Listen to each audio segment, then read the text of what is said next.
from their parent, because in the West there wasn't a similar situation and there weren't trained workers. So a lot of work shifted to the region, and the company spent a lot of time working on that.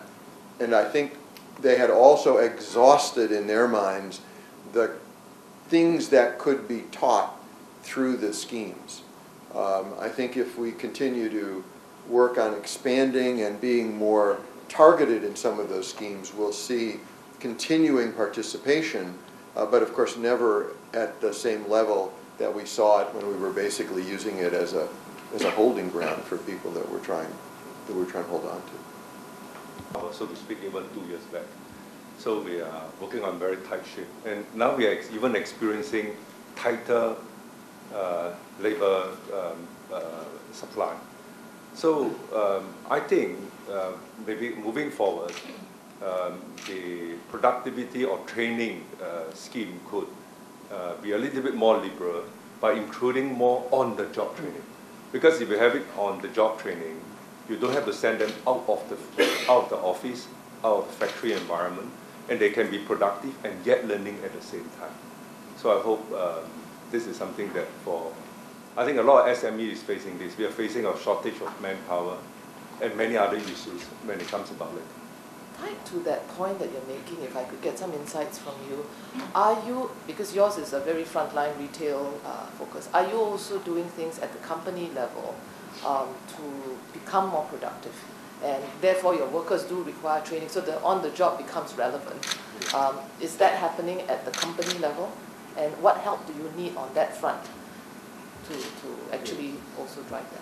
I think for us, we have been having quite a fair bit of support from Spring, and we're hoping to work with IE soon.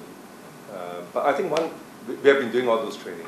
We not have brand not training, but the company, not so much the training at the company level, but the restructuring of your processes or changes to become more productive, or implementation of new ideas or processes. Are you doing that as well? We're doing that all the time. Okay, because that requires training as well. But to be more competitive, this is given. But on the job training, because our people, after a while, I was trying to explain to someone earlier on, in the past we can get good supply source of manpower from Malaysia. Now we have difficulties on getting that from that source. So, and there are certain quota and issues. Malaysian we receive them in bigger quantity, but for the mainland Chinese, we're having lesser of them. But coming back to the scheme, I think especially an earlier point, you talk about innovation. One of the focus is about innovation. I think not only that the entrepreneur, especially SMEs, should know more about innovation, but I think the people ministering the scheme should also know more about innovation. Because what is innovation?